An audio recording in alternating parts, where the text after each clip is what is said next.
Good morning guys. So kahapon hindi ko natuloy yung pag-upload ko ng video, yung pumunta ako doon sa pinaglagyan ko ng Peace Wi-Fi. May problema kahapon. Sinubukan ko na ni-replace yung SD card, ganun pa rin. Kulang pa rin yung credit. Pag maghulog ng 5 piso, yung credit niya is ano lang, 3 piso lang. 3 piso lang, tapos 20 minutes yung oras. So ngayon punta ko doon sa sentro para bumili ng card reader, kasi yung card reader na ginamit ko kahapon is nasira, hindi natapos. Yung pinalitan ko na sana ng board, yung pinalit ko na board is Orange Pi 1, kasi yung board ko dati is Raspberry Pi. Pinalitan ko ng board na Orange Pi 1, tapos ni-replace ko. Kaso lang yung card reader natin is bumigay, nasira. Kaya hindi natapos, hindi ko lang na-videohan kahapon. Mamaya pupunta ako ulit doon para ayusin ang Peace Wi-Fi. Ay dala na ako dito na power supply. Iba na ang power supply na ginamit ko. Nabili ko lang to sa Shopee. Ito yung power supply na gagamitin ko, centralized power supply. Kasi sabi nila maganda daw ito gamitin sa Peace Wi-Fi. Kaya subukan natin ito, baka gagana ito. Nabili ko to sa Shopee. Tapos may card reader na pala ako dito. Yung card reader natin is 32 gig plus 10, 32 gig. Ito. Tapos may dala akong laptop dito, baka sakaling kailangan natin mag-replace ng firmware. May laptop tayo para ready na, para hindi na tayo pabalik-balik. So update ko na lang kayo pag makapunta na ako doon sa Hingoog, kasi may bibili pa ako ng wire para sa power supply, centralized power supply, para ma-install na natin doon sa Peace Wi-Fi na puntahan natin. So update ko na lang kayo mamaya. So nandito na ako ngayon sa sentro, sa hardware, kasi namimili tayo ng nut para sa power supply.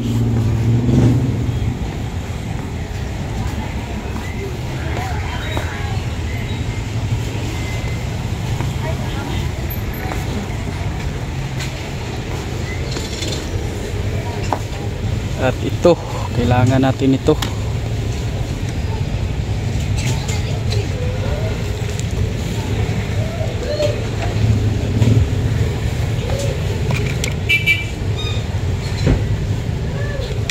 Ito.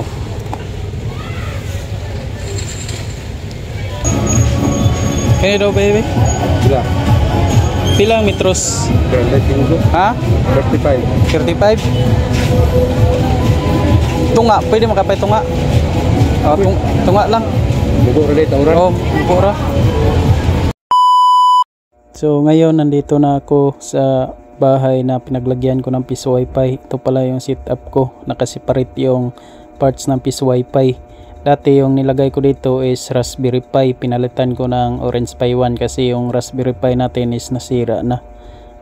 Mataas na yung temperature ng Raspberry Pi, sobrang init. Ngayon subukan natin maghulog ng piso.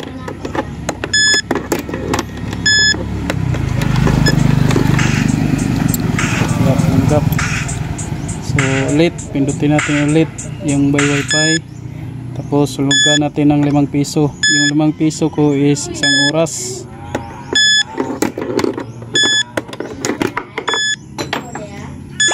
Yan, 1 hour. Punta natin ng 5 piso. Dapat mag 2 hours na yan. Yan, 3 hours. So tama na yung bilang ng barya. So ganun, yun lang pala ang sira. Kailangan lang pala i-replace. Tapos yung board pinalitan na natin. Yung Raspberry Pi pinalitan natin ng Orange Pi 1. So yan, gumana na. So okay na pala yung setup natin, hindi na natin pinalitan ang power supply. Nagdala pala ako dito ng centralized na power supply, pero gumana naman yung ginawa natin, hindi na natin to kailangan. So ito lang ang power supply, hindi na natin pinalitan. Ang pinalit ko na lang dito is itong board. Yung Raspberry Pi pinalitan ko ng Orange Pi 1. Pagka yung board may sira na yung board kasi matagal na yun, mga isang taon na mahigit. Kaya pinalitan natin ng bago. Yung pinalit ko is Orange Pi 1. And ito pala yung setup ko, nakaseparate yung PIS Wi-Fi parts. Mami tayo ng media converter dito. So yan, gumana na yung setup. So nireplace ko na pala itong SD card, nilagyan ko na ng ADO na license.